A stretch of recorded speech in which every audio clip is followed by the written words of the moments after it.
Hello guys, Jim here on the Couch Garage with my 2000 Jeep Grand Cherokee. I was having no air circulation in the cabin. Uh, it was just a little bit of puzzle. We had hot air and we have air conditioning air, but it was not strong enough. It was barely coming. So I did a little bit of research and find out that the recirculation air flap defaults into normally close. So its flap is right here, guys, in pieces, broken. I'll tell you why I broke it. So this flap, it's broken at the hinge, like every other Jeep, made up with these plastic hinges. So what happens is the flap sits on top of the you can see the circling here. It flaps and closes, and when it opens, it let the air from the ambient go through the heater exchange cord or the air conditioning core. So what I did is I took the blower motor. It's located right here. Okay, so 3 screws, T25, guys. If you don't know so sure, it's like there's a screw right here. Hopefully I'm pointing in the right spot right here. So there's one underneath the harness right here. It's a little bit tricky to get, that one right here. So, and then one back in here. So you want to wiggle a little bit. I reached with my hand inside, and basically this thing was loose but covered. So after playing with it, rotating it like this, I snapped it, broken, and took it out through the hole of the fan or the blower. Okay, so don't go doing any crazy thing, simple thing. 3 screws, take it off. You know, the only other thing that I'll tell you in this case, particular case of the Jeep Grand Cherokee, is to make sure that you take the clamps out of here.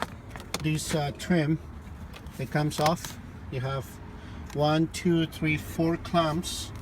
So I'll just give you the idea where they are located. You can use a plastic spatula or a flat screwdriver to prime it open. All right. Then after that, I took this part right here, which is like the kick. They're supposed to have 3 screws, but obviously they had none. So I guess somebody else already repaired it or played with it. And one thing that I did, and is this: 10 millimeters screw. This whole hub comes off and it loosens up this cable, so that way you have access to the blower. Okay, so 10 millimeters. Make sure to disconnect the battery. Nothing really will happen, but you know, why not preventing rather than lamenting, right? You will probably blow a fuse or two and you don't know what the hell's going on. So better disconnect the battery, take the 10 millimeters out. This thing comes off. It's just pressure, so it's just once you screw it completely out, this thing starts to come off by itself. So it's just pressure in. All right, and then the assembly obviously is the same thing. You got the 3 screws. You tied up this thing in here. You put your foot kick back in place. You know, wiggle a little bit. Screw your 3 screws in. Put your thing back on, and that's it. I didn't want to bore you guys really with the gimmicks of showing you step by step how much I'm suffering doing this thing myself. It took me an hour and a bit, to be very frank, but more than anything else is because I couldn't see the T25 head on the screw, and I was thinking it was just a flat screwdriver, and I was like, what the fuck's going on here?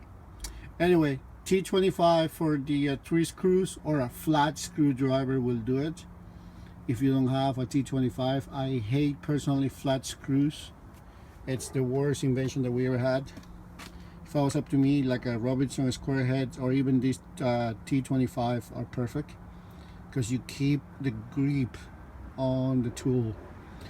Alright guys, if you have any questions, fire away. Otherwise, let's just test it really quick. And air circulation in here, max it out. Let me see if I have a. Let's see here. Okay. Covered and it blows the air. There you go, it's blowing air, you can see.